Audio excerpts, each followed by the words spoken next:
J'ai le plaisir d'interroger Monsieur Pierre Tondelier, auteur aux éditions Amiris, qui a écrit l'ouvrage De la médecine naturelle à la médecine de l'individu, et je vous laisse découvrir ce qu'il va nous en dire. Bonsoir Pierre, merci. Bonsoir. Est-ce que tu pourrais éventuellement nous dire un peu qui est le docteur Gérard Guignot?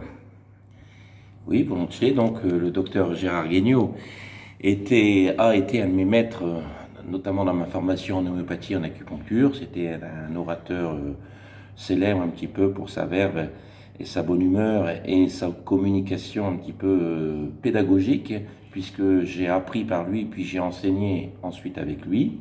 Or, il est parti prématurément à l'âge de 63 ans en 2009. Donc très vite, il est apparu avec sa femme Mado l'intérêt de faire un livre un petit peu qui résumerait tous ces oraux, puisqu'il n'avait pas écrit. Donc tout ce qu'il avait, les documents qui lui avaient permis de faire ses conférences, ses séminaires, etc.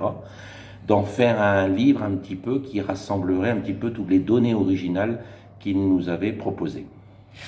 Et ce travail de rassemblement un peu des mémoires du docteur Guignot, c'est toi qui as... Donc c'est un livre en effet un petit peu mémoire en l'honneur du travail qu'il avait effectué, un travail mémoriel on peut le dire, puisqu'il avait quand même été très novateur dans son sens un petit peu de la synthèse des différentes techniques homéopathiques, acupuncteurs, et sur la dernière partie de sa vie, sur même un travail de synthèse de la médecine naturelle, son idée étant un petit peu de fédérer toutes les techniques naturelles dans une pensée un petit peu unique et commune. D'accord, merci pour ce cadeau de mémoire, déjà. Voilà. Et ces mémoires, elles se composent en 3 parties, il me semble. Tout à fait, tout à fait. Donc, on a essayé de refaire un livre un petit peu ordonné avec ces diverses conférences. Donc, on propose 3 chapitres, on va dire.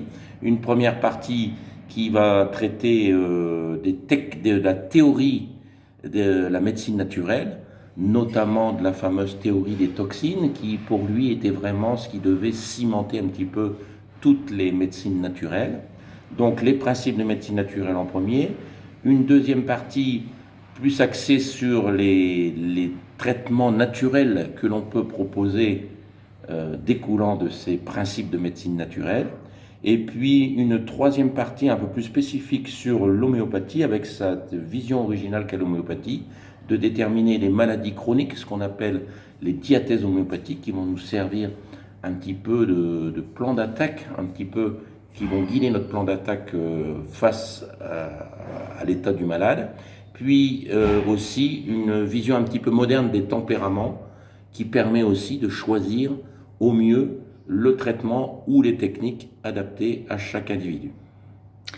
Et cet ouvrage qui a l'air si complet s'adresserait à quel public selon toi? Et bien justement, alors ça va du médecin homéopathe qui connaît déjà peut-être ses notions, mais ça en fait une mise en vision un peu globale. Ça, et puis tous les gens qui interviennent dans la médecine naturelle, l'idée encore une fois étant de fédérer même les notions d'homéopathie, donc même si on n'est pas homéopathe, ça peut aider à comprendre la vision globale que devrait avoir tout intervenant en médecine naturelle. Merci Pierre. Et bien de rien, c'était un plaisir. Merci. Si cet ouvrage vous intéresse, il est disponible sur le site www.editionamiris.com. N'hésitez pas à découvrir cette belle collection écrite par les médecins que primum non nocere. Au revoir.